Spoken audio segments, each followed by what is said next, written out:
Hello everyone, I hope you all are fine. Welcome to Let's Do Gossip. In today's video, we will talk about Aniruddhacharya ji Maharaj. I hope आप लोगों ने इनके memes social media पर ज़रूर देखे होंगे. इनके बहुत ज़्यादा फ़नी वीडियोस इंस्टाग्राम पर वायरल हो रहे हैं. सो देयर आर पीपल जो कि ऑलरेडी उनको जानते हैं, but still there are so many people जो कि इन बाबा के बारे में कुछ भी नहीं जानते हैं. सो आखिरकार इतना ज़्यादा ट्रोल क्यों किया जा रहा है बाबा जी को, और गाइज उसके अलावा हम कुछ फैक्ट्स के बारे में भी बात करेंगे इस वीडियो के अंदर, तो इसे बिल्कुल भी स्किप मत करिए और स्टार्टिंग से एंड तक ज़रूर देखिए. So firstly we will talk about his childhood. So guys basically he is from Jabalpur. उनका जन्म 27 सितंबर 1989 में एक ब्राह्मण फैमिली के अंदर हुआ था, जो कि बहुत ही ज़्यादा नॉर्मल फैमिली थी. कोई भी लग्जरी चीज़ें उनके पास नहीं थी. जिसके बाद उन्होंने नॉर्मल बच्चों की तरह अपनी स्कूलिंग कंप्लीट की. देन गाइज उन्होंने अपना कॉलेज भी फिनिश किया. उसके बाद भी उनके पास कोई जॉब नहीं था, सो उन्हें अपनी फैमिली का खर्चा भी चलाना था. उनके काफ़ी सारे ड्रीम्स थे, बट स्टिल गाइज गरीब परिवार से होने की वजह से वो कोई भी बहुत बड़ी चीज़ तो नहीं कर सकते थे. सो उनका इंटरेस्ट हमेशा से ही म्यूज़िक की तरफ था. इस वजह से उन्होंने म्यूज़िक सीखना शुरू किया, जिसके बाद वो संगीत के शोज़ के अंदर जाने लगे, जहां पर परफॉर्म करने पर अगर हम बात करें उनकी फ़र्स्ट इनकम की, 2007-8 के अराउंड उनका फर्स्ट इनकम था, जो कि था 3000 रुपीज़. उस टाइम पर गाइज अनिरुद्धाचार्य जी बहुत ही नॉर्मल से लड़के थे, जो कि कॉलेज से जस्ट पास आउट हुआ था. एंड नॉर्मल हर एक बच्चे की तरह, नॉर्मल हर एक स्टूडेंट की तरह वो भी स्ट्रगल कर रहे थे अपनी लाइफ में सक्सेसफुल होने के लिए. हालांकि उसके बाद से उन्होंने सनातन के बारे में नॉलेज लेना स्टार्ट किया, और उनका इंटरेस्ट भी स्टार्टिंग से इस फील्ड में था ही. सो धीरे धीरे करके आज के टाइम पर वो एक बहुत बड़े संत महात्मा बन चुके हैं, जिनको लाखों लोग फॉलो कर रहे हैं. ये बात किसी से भी छुपी हुई नहीं है. अब गाइस लोगों को ये चीज़ समझ नहीं आ रही कि आखिरकार ये बाबा भी तो नॉर्मल बाबाओं की तरह ही हैं.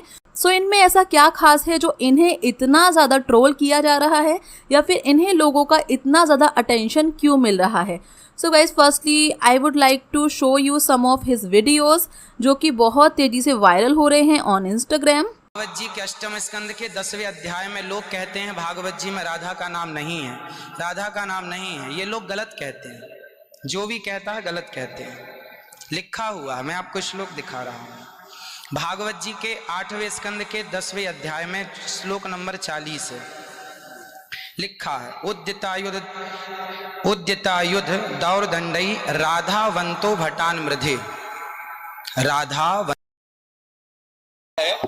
नाश मत करिए. आधावंत है, आधावंत में दौड़ते हुए या संधि हो गई है. गुरुजी हो आप सभी भक्तों को, आप सबके आशीर्वाद और प्यार से आज गौरी गोपाल परिवारों को डायमंड बटन प्राप्त हुआ है YouTube की ओर से. आप बहुत बहुत धन्यवाद आप सभी का जो YouTube पर जुड़े हैं. 1,09,00,000 लोगों का गुड़ियारी की पावन धरती, रायपुर की पावन. Guys there are so many videos जिनके अंदर वो बहुत ही अजीब सी बातें भी करते हैं, जिनके अंदर कोई लॉजिक नहीं होता, जिनके अंदर कोई साइंस नहीं होती, और जो कि कभी कभी वल्गर चीज़ें भी होती हैं. बट स्टिल उनके जो भक्त हैं, जो कि लाखों की संख्या में हैं, वो उन्हें फॉलो कर रहे हैं और उनकी हर एक बात को मानते भी हैं, क्योंकि इस टाइम पर वो एक बहुत बड़े संत बन चुके हैं. एंड गाइज अभी आज के टाइम पर भी उनकी एज कुछ ज़्यादा नहीं है, वो केवल और केवल 35 के ही हैं. सो ही इज़ स्टिल यंग. अजीब अजीब स्टेटमेंट्स के कारण ही उनके ऊपर मीम्स बन रहे हैं, उनके वीडियोस बन रहे हैं, उन्हें लोग ट्रोल कर रहे हैं. एंड गाइज इस टाइम पर अगर इंटरनेट पर कोई चीज़ सबसे ज़्यादा ट्रेंड कर रही है तो वो है अनिरुद्धाचार्य जी महाराज. और भी गाइज काफ़ी सारे पॉइंट्स हैं जिनकी वजह से इनको लोग पसंद नहीं कर रहे हैं. मैं ये नहीं बोल रही हूँ कि सभी पसंद नहीं कर रहे, पर 2 पार्ट्स में लोग डिवाइड हैं. एक जो कि इन्हें ब्लाइंडली फॉलो करते हैं, जो कि इनके भक्त हैं. ऑफकोर्स गाइज सबकी अपनी अपनी चॉइसेस हैं, but there are so many peoples जो कि एजुकेटेड हैं, अंडरस्टैंडिंग हैं, और उन्हें लॉजिक चाहिए हर एक चीज़ में. सो वो उन्हें पसंद नहीं कर रहे हैं, चाहे फिर वो किसी भी धर्म से हो, चाहे फिर वो हिंदू हो या फिर गाइस कोई भी धर्म हो, क्योंकि लोगों को इनकी बातों में लॉजिक नहीं मिल रहा, इस वजह से लोग इन्हें पसंद नहीं भी कर रहे हैं। फर्स्ट थिंग गाइस, अनिरुद्धाचार्य जी बोलते हैं कि लोगों को लग्जरी से दूर रहना चाहिए।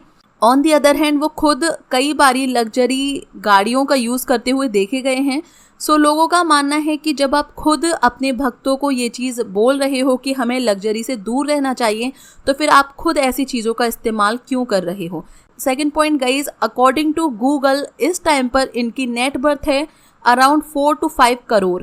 सो इससे हम समझ सकते हैं कि अब वो कितना ज़्यादा लग्जरी लाइफ अफोर्ड कर सकते हैं।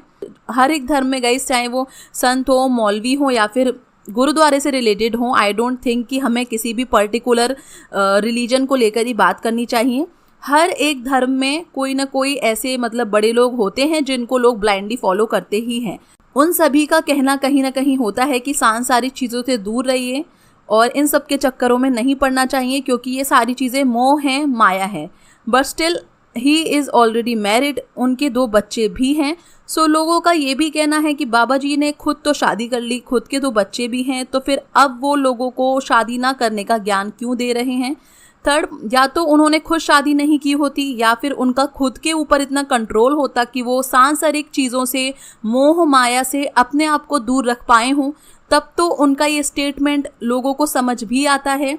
या तो वो खुद वृंदावन की गलियों में ऐसे ही शांति से रह रहे हों बिना बीवी बच्चों के, और गाइस उन्होंने कभी शादी ही ना की हो, तो ये स्टेटमेंट उनके मुख से आता हुआ अच्छा प्रतीत होगा। As we all know guys कि नॉर्मल लोगों को ही हमेशा से फेम चाहिए था, पैसा चाहिए था, गाड़ियाँ चाहिए थी। कहीं ना कहीं हर एक धर्म के जो संत महात्मा मौलवी हैं, उनकी लाइफ हमेशा से सिंपल रखी गई थी और वो खुद इतने सादा होते थे। इसी वजह से लोग उन्हें ब्लाइंडली फॉलो करते थे, क्योंकि लोगों को सांसारिक चीज़ों के चक्कर में नहीं पड़ना था, लोगों को मोह माया से दूर जाना था और उन्हें कहीं ना कहीं मेंटल पीस चाहिए थी। मटेरियलिस्टिक चीज़ों को छोड़कर, सारे मोह माया को छोड़कर, सारे रिश्ते नातों को छोड़कर इन लोगों को फॉलो करते हैं, इन्हें आइडियल मानते हैं। पर आज का टाइम ऐसा हो चुका है कि सोशल मीडिया पर हर एक धर्म के बड़े लोगों को, यानी कि महात्माओं को, संतों को, मौलवियों को या फिर गाइस और भी धर्मों में जो बोलते हैं, सो सबको फेम चाहिए, सबको सोशल मीडिया पर ज़्यादा से ज़्यादा फॉलोअर्स चाहिए। तो ये चीज़ कहीं भी समझ नहीं आती है। असल में जो लोग ज्ञान रखते हैं इन चीज़ों को लेकर, धार्मिक ज्ञान रखते हैं, आई थिंक वो कहीं ना कहीं वृंदावन की गलियों में या फिर और भी किसी रिलीजियस प्लेस पर किन्हीं गुमनाम गलियों में होंगे, जिनको एक्चुअली इस सब के बारे में नॉलेज होगी और उन्हें सोशल मीडिया पर फॉलोअर्स बढ़ाने की या फिर सोशल मीडिया के थ्रू पैसे कमाने की या फिर फेम की कोई भी ज़रूरत नहीं है। उन्हें इस चीज़ की ज़रूरत महसूस नहीं हुई होगी कि उन्हें कैमरा पर आकर वीडियो शूट करने होंगे, जिन्हें फिर वो अपलोड करेंगे। बाकायदा उनका इंस्टाग्राम पर पेज बना होगा, उनके कॉस्ट्यूम भी उस तरीके से डिज़ाइन किए जाएंगे। सो ये सारी चीज़ें गाइस बिल्कुल भी सिंपल तो नहीं हैं। उनकी खुद की ज़िंदगी जब सरल नहीं है, तो वो लोगों को सरल ज़िंदगी जीने के लिए मोटिवेट कैसे कर सकते हैं। मेरे तो यही व्यूज़ है गाइस, बाकी आप लोग के क्या व्यूज़ है, let me know in comment section. I hope video आपको पसंद आया होगा। If you like this video then please hit the like button, do subscribe to my channel for more interesting videos, press the bell icon to never miss any update.